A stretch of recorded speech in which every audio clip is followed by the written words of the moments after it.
107, le 8 XL en charge avec une personne blessée vers Saint-Elisabeth, over. Lorsque l'on m'a annoncé en début d'année que j'allais devoir réaliser un documentaire, j'ai tout de suite su que je le ferais sur quelque chose qui a trait à la nuit, car j'ai toujours manifesté un certain intérêt pour cette vie qui débute quand toutes les lumières s'éteignent. Les jeunes de notre âge sont souvent confrontés au monde de la nuit. Je trouvais donc important de me concentrer sur un domaine ancré dans notre réalité quotidienne.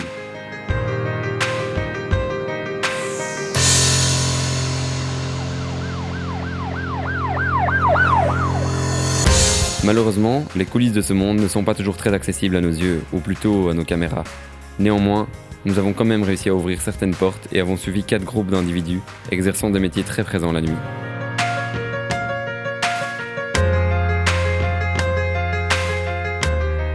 Le plus d'interventions qu'on a sur la commune de Waterloo, c'est le vol d'habitation.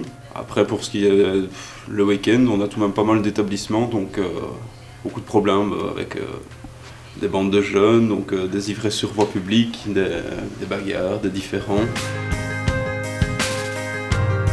On n'a pas vraiment de nombre minimum et maximum, par contre on a différents services. On a un service d'intervention, on a un appui canin, donc on a 2 maîtres chiens, on a un service d'appui, et donc il y a toujours un officier qui coordonne, qui va dispatcher les équipes, et si vraiment on n'est pas assez, alors on travaille encore entre différentes zones, quoi.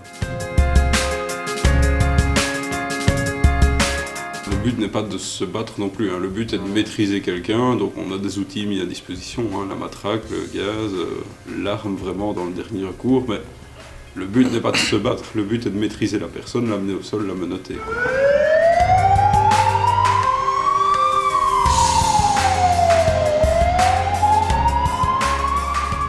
Moi, j'ai eu une intervention qui m'a marqué parce que c'était au début de ma carrière et que j'avais pas encore eu l'habitude de ça, mais avant d'arriver à Waterloo, j'ai travaillé 3 mois à Uccle. On a eu une bagarre entre personnes d'origine africaine dans un café, et quand on arrivait sur place, il y en a un mec qui avait l'artère ici qui était sectionnée et le sang qui giclait, il est décédé devant nous.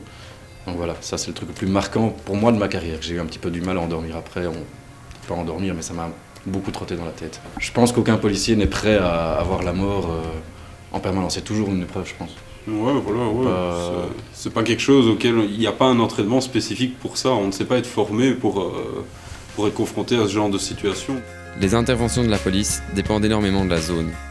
Dans ce cas-ci, elle a plus un travail de remise en ordre de la voie publique que d'intervention. Un autre métier de la nuit auquel nous nous sommes intéressés, les urgentistes. Voyons ce qu'il en est au service des urgences une fois l'obscurité installée. La nuit, on a un peu de tout, en fait. Ça dépend si c'est le week-end, si c'est la semaine. Comme vous êtes des jeunes, peut-être que ça vous intéresse plus le week-end. Donc le week-end, on a beaucoup d'accidents de roulage. On a beaucoup de gens qui ont passé une soirée arrosée, par exemple, qui ont bu énormément et qui ont pris, par exemple, un peu de Red Bull avec l'alcool et qui ont peut-être eu un comprimé d'excitant et qui arrivent ici dans des états d'excitation extraordinaire, et donc il faudra les calmer. On n'a pas énormément de bagarres dans la région est assez calme. Moi qui ai fait par exemple les urgences de l'hôpital Saint-Pierre à Bruxelles, là vraiment c'est les bagarres centre-ville. On a régulièrement des coups de couteau, des coups de poing, des blessés par balle.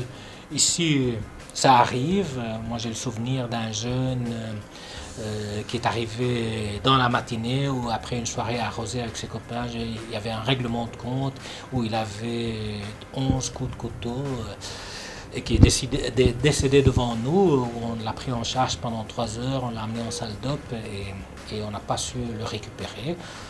Mais ici, c'est très très rare des bagarres importantes. De temps en temps, un coup de poing ou un truc comme ça, mais ce n'est pas quelque chose qui caractérise le service ici.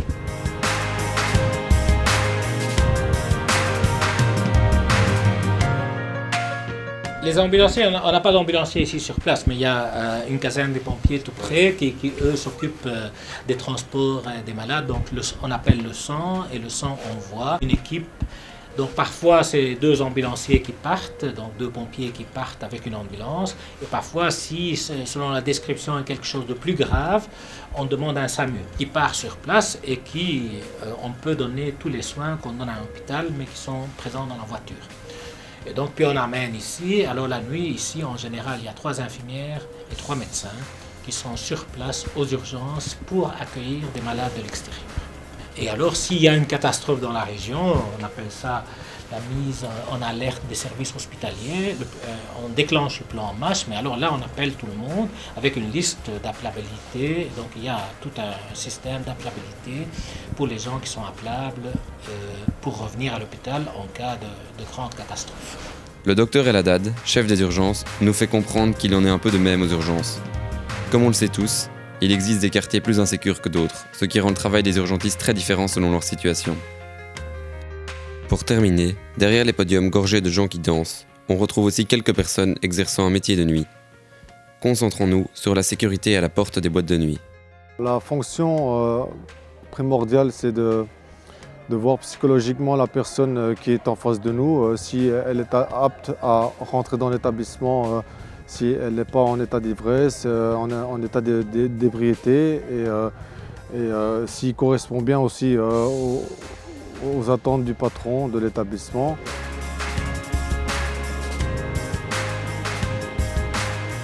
Bien sûr, il y a toujours des points très positifs dans ce milieu-là. C'est le fait de raccompagner des personnes qui sont en état d'ivresse, de leur appeler un taxi, de leur accompagner, de s'occuper d'une dame qui est en détresse, ou même, plus grave encore, une personne blessée au pied, un bout de verre, ou qui est tombée dans les pommes. Aussi, très important, il y a aussi, on a des formations de secourisme, qu'on apprend à mieux gérer une personne juste le temps que les secours arrivent. Moi, j'aime bien que les gens se sentent, s'amusent. Et pour moi, c'est un réconfort que les gens s'amusent et font la fête. Pour moi, c'est le bonheur de terminer une soirée sans incident.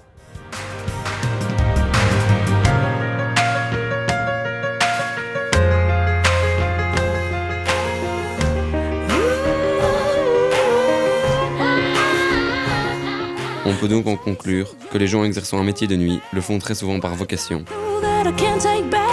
Ceux-ci diffèrent presque tous en fonction des zones où ils sont exercés. Derrière les décors de la nuit, on retrouve donc toute une série de techniciens qui permettent d'assurer la sécurité des acteurs.